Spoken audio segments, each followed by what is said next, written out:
코로나 관련 규제가 완화되면서 이 지긋지긋한 코로나도 거의 막바지인 느낌입니다. 코로나 이전에는 일본으로 취업 오시는 한국 분들이 정말 너무너무 많았습니다. 그만큼 한국 취업이 어렵다는 거겠죠. 취업이 어렵다기보단 대기업과 중소의 격차가 너무 크고 대기업 취업이 어렵다고 말하는 게 더 정확하겠네요. 거기에 일본은 초고령화 사회이기에 자국민만으로 인력 충당이 어려운 지경까지 왔고, 일본과 물리적인 거리, 문화적으로 제일 가까운 게 한국이고, 동남아시아 사람들보다 스펙도 좋고 성실하게 일하니 한국인을 뽑으려는 수요와 맞물려서 엄청나게 많은 한국 분들이 채용되고 일본으로 건너왔습니다. 일본 취업으로 오신 한국 분들의 80%가 3년을 못 버티고 돌아가는데, 2017년 5만 6천 명이었던 일본 내의 한국인 근로자가 코로나 속에서도 6.8만 명으로 1.2만 명이 늘었다는 건 얼마나 많은 한국 분들이 취업을 위해 일본으로 건너오는지 알 수 있습니다. 단순히 노동력이 필요한 분야부터 IT 같은 지식과 기술이 필요한 분야까지 정말 여러 가지 분야, 업종에 한국 분들이 취업을 해서 일본 생활을 하고 계십니다. 코로나가 종식되고 나서 코로나 이전처럼 한국 분들이 일본으로 많이 건너오실지는 모르겠지만, 일본 취업, 일본 생활, 일본 유학을 생각하고 계신 분들에게 조금이나마 도움이 되면 좋겠다는 마음으로 영상을 3개로 나눠서 업로드하려고 합니다. 오늘은 그중 첫 번째 영상으로 일본 유학, 생활, 취업을 꿈꾸시는 분들은 무조건 이걸 배우고 여기로 취업해라 라는 주제로 이야기해볼까 합니다. 우선 한 가지 전제 조건이 있습니다. 지금부터 제가 하는 이야기는 좋게 말하면 어떤 일이든 상관없고 안정적인 삶을 꿈꾸시는 분, 나쁘게 말하면 특별하게 하고 싶은 일이 없거나 꿈은 없지만 안정적인 삶을 꿈꾸시는 분들에게 해당하는 이야기입니다. 일본 유학, 생활, 취업에서 제가 강력하게 추천드리는 직업은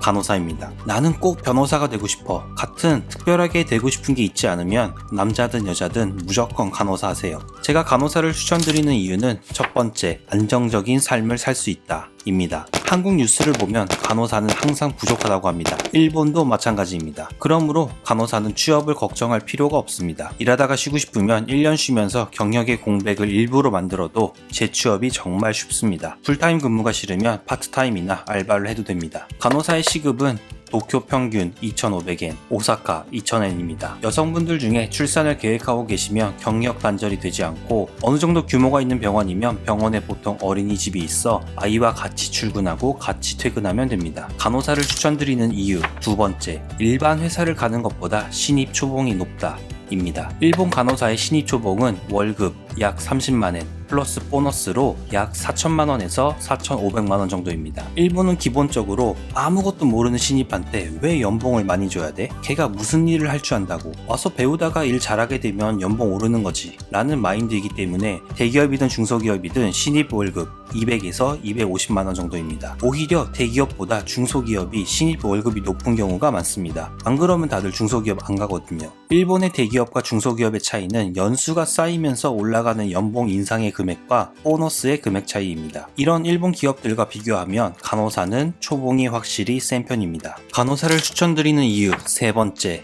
욕심이 있으면 연봉 1억도 가능하다 입니다. 어느 직업이나 노력하고 위로 올라가면 연봉 1억의 가능성이 있고, 창업, 자영업은 그 이상도 꿈꿔볼 수 있지만 공무원급의 철밥통을 차고도 연봉 1억을 노릴 수 있는 직업은 그리 많지 않을 거라고 생각합니다. 일본에서 간호사로 연봉 1억을 노릴 수 있는 길은 두 가지가 있습니다. 될 수 있는 한 큰 병원의 간호사의 장이 되는 겁니다. 회사에서 무슨 과의 대표가 과장이고 무슨 부의 대표가 부장이라고 하듯이 간호사의 대표를 사장이라고 일본에서 부릅니다. 이 방법은 어느 회사든지 위로 올라가면 높은 연봉을 받는 건 마찬가지라 너무나도 당연한 이야기입니다. 그럼 간호사로 고연봉을 받는 또 다른 방법은 무엇이 있을까요? 바로 CRA, CRC로 직업을 바꾸는 겁니다. CRA, CRC가 뭐하는 직업인지 모르시는 분들을 위해 간략하게 설명드립니다. 제약회사가 신약을 개발하면서 임상실험을 진행할 텐데, 제약회사에게 의도나 실험 방향을 묻고 의료기관에 지시를 하면서 임상시험이 시작되면 과정을 기록하는 제약회사 쪽에 서서 일을 하는 사람을 임상실험 모니터, 임상개발 모니터, CRA라고 부르고, 임상시험 환자가 있는 병원이 임상시험을 실시할 때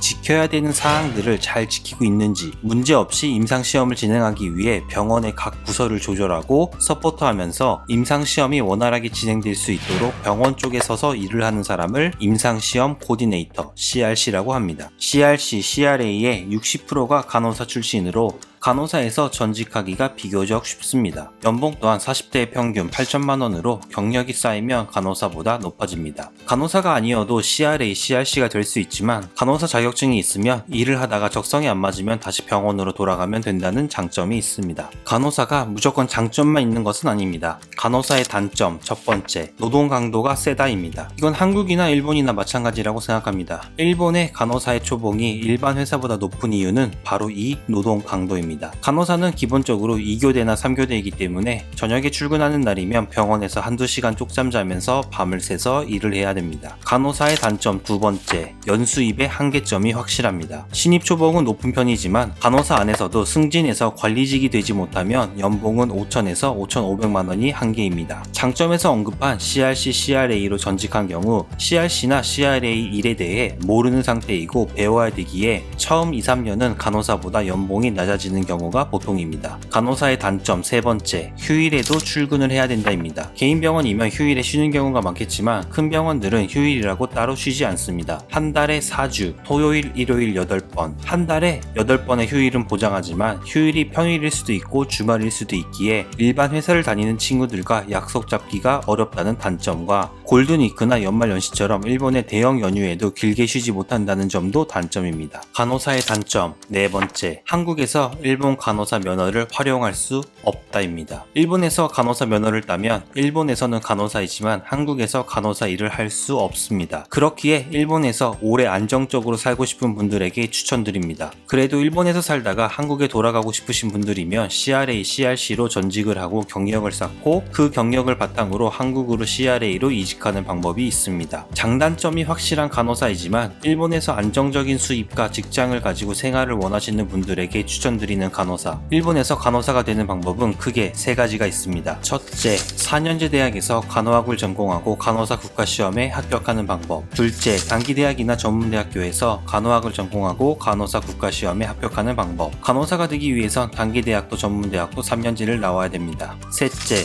고등학교를 간호학교를 가는 방법입니다. 이 방법을 택하는 한국분은 없겠지만 중학교를 졸업하고 바로 고등학교를 간호고등학교에 가서 5년간 학교를 다니고 간호사 국가시험에 합격하는 방법입니다. 일본 유학을 준비하시는 20대 초반분들에게는 첫째, 4년제 대학을 나오고 간호사 국가시험을 보는 것을 추천드리며 20대 중반부터는 시간과 돈의 여유가 있으면 4년제, 시간과 돈이 촉박하면 3년제 전문대학교를 추천드립니다. 꼭 전문대학교를 도쿄나 오사카 같은 대도시에서 나올 필요가 없으니 시골 쪽에 전문대학교를 가시면 학비도 조금 더 저렴하고 생활비도 많이 줄여가면서 간호사가 되실 수 있습니다. 전문대학교 중에 2년제 간호학과가 있는 곳이 있는데 2년제는 간호사 시험을 볼 수 있는 자격이 없고 일본어로 중간호사, 한국어로 간호조무사가 되는 코스입니다. 오늘은 안정적으로 일본 생활이 가능한 간호사에 대해 알아봤습니다. 다음 영상은 제가 직접 하고 있고 몸담고 있고 일본에 오시는 한국분들이 많이 선택하는 분야인 IT 분야를 자세히 다루도록 하겠습니다. 시청해주셔서 감사합니다.